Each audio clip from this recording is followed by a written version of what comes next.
Well, I think it's pretty safe to say that DC Fandom was a pretty huge success. I mean, just look at everything that they announced yesterday. That was unbelievable. Guys, we live in a crazy world. And in this unprecedented time where all these Comic-Cons and panels and exhibits are getting shut down and canceled, DC decided to just keep going. And massive kudos to them because it paid huge dividends. Again, I think yesterday's event was a massive success on their part. So again, congratulations DC, you deserve that win. So in today's video, I'm going to break down some of the most massive reveals from yesterday's event, as well as give some thoughts and analysis on the future of DC and the direction of their company, as well as the future of the DCEU. Keep in mind that I will primarily be discussing movies here. So for all of you Flash, Titans, Arrowverse fans, I'm really sorry. I just didn't have time to watch those panels because I was really busy making the videos. So yeah, I'll be discussing mostly the films, just to let you guys know. Again, thank you guys so much for the support. I had such a good time covering DC Fandom. And guys, your support has just meant everything. So again, if you haven't subscribed already, then please make sure to subscribe. We are chugging along here. And without further ado, here's the recap video. So they started out with the Wonder Woman 1984 panel. Honestly, not much was said here that hasn't been known already, and I think that's primarily because the movie's, going to come out in a couple months, hopefully in theaters. So the cast mostly just joked around, talked about fun stories, talked about how grateful they were for DC Fandom, for the fans, etc, etc. So if you missed the panel, you really didn't miss much, as long as you watched the trailer that came out on the YouTube channel for Warner Brothers. However, one thing that happened that was really cool, I have to admit I did not see this coming, was the appearance of the original Wonder Woman, Linda Carter. I was completely taken aback. I had no idea that they were going to pull out these kinds of punches for DC Fandom, and I was just really happy, because it looked like she was so genuinely happy to be there, as was Patty Jenkins, the director, as well as Gal Gadot, who plays Wonder Woman, and it was just a really, really nice touch. But again, aside from that, nothing much from this panel. Now, if you want my thoughts on the trailer, you can check out the video in the description below, but I'll just summarize them here. I think the film looks good. I really do. I think it's going to be an absolute blast. They're going to explore some stuff with Steve Trevor and Diana, and the cheetah looks interesting, I guess. But, villains are going to be villains, right? Anyways, yeah, it was a really, really solid panel to start out with, and good job on that one, DC. So the next big panel was The Flash. Now, honestly, I think this was the most underwhelming panel out of all of them today. Here's the thing. So first of all, on a serious note, Ezra Miller was actually involved in a very serious controversy a few months ago, where someone took a video of him outside of a bar, I believe in Iceland, where he grabbed a fan's neck, a woman's neck, and he threw her to the ground. And the fact that Warner Brothers and DC and Ezra Miller have all refused to say anything about this matter in the months, not just weeks or days, the months that followed this incident, that's a little suspicious and a little bit concerning to me. Because me, as a fan who, wants to root for these actors and root for these movies, I am a little wary of Ezra Miller now. Because they're not going out in front of this issue. They're really not. So the fact that he remained completely quiet and he was still the same Ezra Miller, the same quirky kind of guy that we all know, that's concerning to me, quite frankly. Anyways, let's talk about the actual Flash movie. So they had the writer of the film and Andy Muschietti, the director, as well as Ezra Miller, and the producer, Andy Muschietti's wife, I believe. And you would think in the wake of the news that both Michael Keaton and Ben Affleck were going to appear in this movie, although I get it, Ben Affleck only signed on to do this a few days ago, but you would think that because they have such big pieces in this movie, that they would, make some bigger announcements or anything. But no, honestly, the announcements they made, they were pretty lackluster. I mean, first of all, Andy Muschietti talked a lot about the story. It's going to be a time travel story. They're going to explore the Speed Force. And they're going to explore really Barry's emotional side. The fact that his mother was murdered and he's going to try to make things right. I think that's a good angle to take as a storyteller. I have no problems with that. I mean, that got me a little bit more excited for the movie. And also, we're getting a new Flash costume, I guess. It's a little less metallic. It's a little more natural, a little more form-fitting, I guess. And I guess it's built by Bruce Wayne. From the concept art, it looked like Michael Keaton's Bruce Wayne. Couldn't be sure. But again, I was just waiting for, Michael Keaton at least to show up. But nope, nobody did. So, was kind of disappointed about this one. Now, let's move on to the Suicide Squad, directed by James Gunn. Again, if you haven't seen my video breaking it down, I listed all the characters and I broke down the footage. But basically, my thoughts are, James Gunn looks like he's over the moon for this movie, and I cannot wait. The footage that they showed, the way that he describes the film, it's something that we've never seen before in a superhero film. I think it looks absolutely incredible. I cannot wait. Just to give you some key highlights, they basically just played games for a while. It was pretty fun. The cast looks like they really enjoy each other's company. That's great.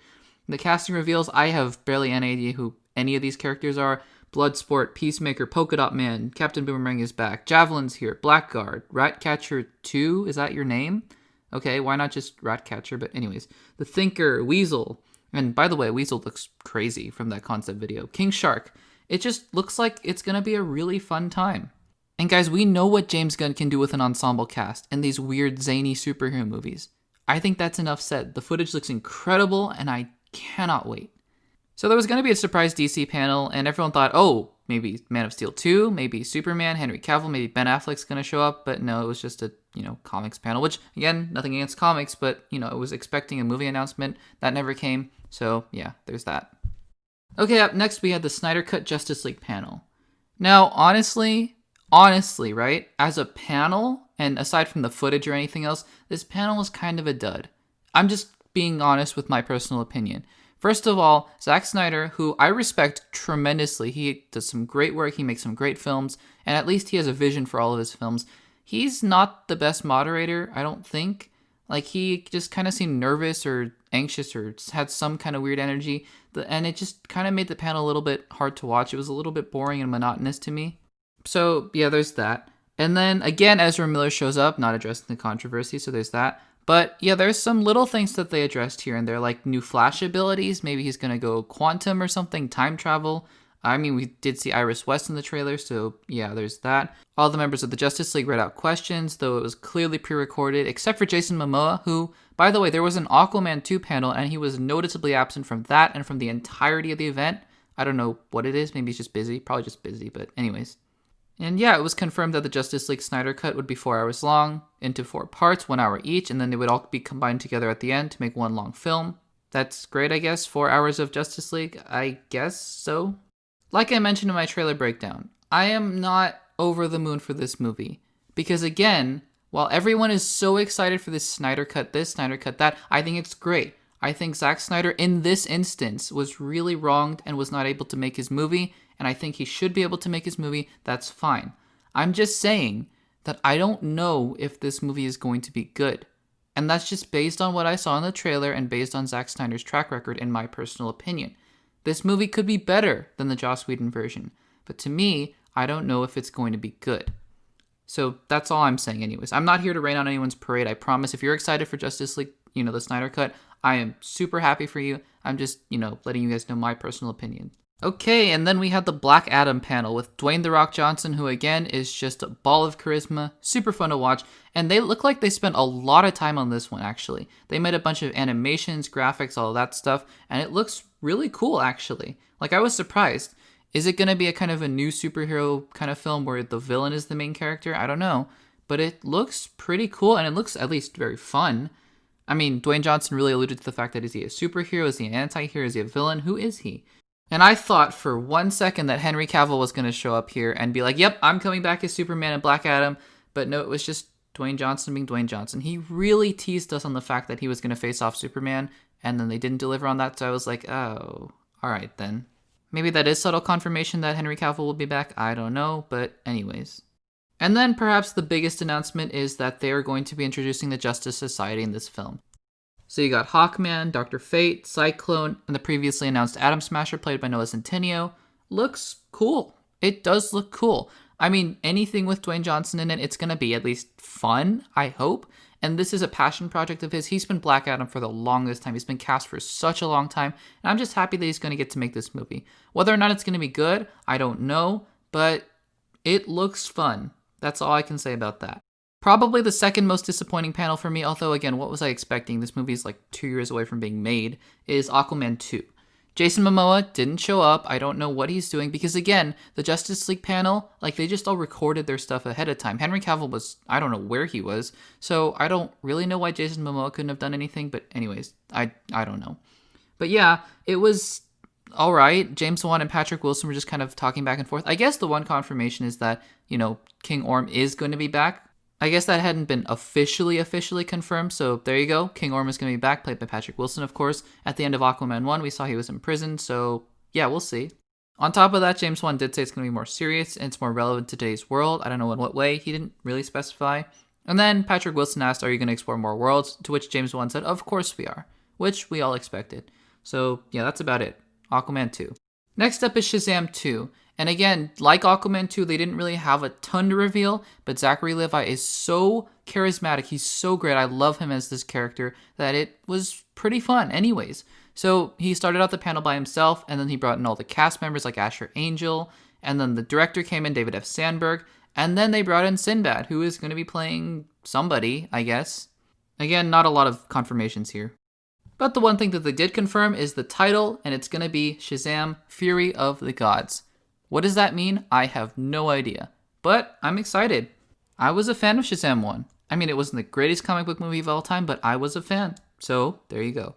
And then rounding out the list, and I think saving the best for last, is the Batman. Like I said in my trailer review, it is so apparent how excited Matt Reeves is for this movie, and that excitement is infectious. He would just keep on talking about just how excited he was for this movie, and again, like I mentioned in that video, I am so on board. He talked a lot about how this is Batman Year 2, and he's not really fully Batman yet, or he is Batman, but he's not really accepted by the public yet, and these really iconic characters like Catwoman, the Penguin, the Riddler, they're not really fully fleshed out versions of these characters yet. Like, for example, the Penguin doesn't really like being called the Penguin, which I think is really interesting. And again, the enthusiasm was absolutely infectious. And then they dropped the trailer, which is just unbelievable. Like, The Batman has now jumped to one of my most anticipated movies of 2021. Not even kidding. Again, you know I'm a sucker for these mystery kind of movies. I think if a good movie or a good show can pull off a mystery and a thriller like this, then I am so down for the Riddler as the villain. I think this has the potential to be one of the best Batman movies ever and will give Nolan's trilogy a run for its money. I really do believe that, guys. I'm just over the moon excited for this movie now. So kudos to you, Matt Reeves. You did an amazing job at DC Fandome. So yeah, that was DC Fandome. Again, like I said before, although there were some hits and misses with the panels, I think overall they did an outstanding job. And just for fun, I'm going to rank the panels in my own personal subjective opinion based on the announcements, based on who was there at the panel, based on how smoothly they went, based on how much fun they were having. So yeah, here we go.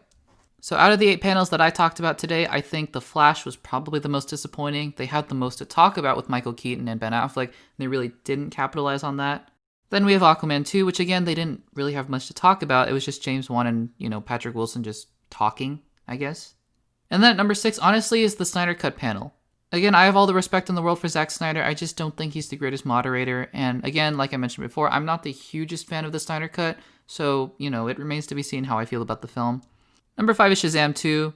Again, not many announcements, but still a lot of fun. Number 4 is Dwayne Johnson's Black Adam panel. Tons of charisma, tons of fun, looks great. Looks like a blast. Number 3 is Wonder Woman, 1984. They look like they're having a blast. The movie looks like a blast. I'm on board. Sign me up. Number 2 was The Suicide Squad, surprisingly. I think James Gunn's energy is infectious. They had a ton of fun playing the games with the cast, and the trailer and the footage looks unbelievably good. And as no surprise to anybody, number 1 is The Batman. I think this movie looks phenomenal, and I think Matt Reeves did such a good job at the panel. And that is DC Fandome 2020. So, which part of DC's future are you the most excited about? Is it Aquaman, Shazam, the Batman? Let me know in the comments down below. While you're at it, make sure to subscribe and hit the like button to support the channel. Again, your support has meant the world to me, and I just had a great time making these videos, and more videos are coming every single week.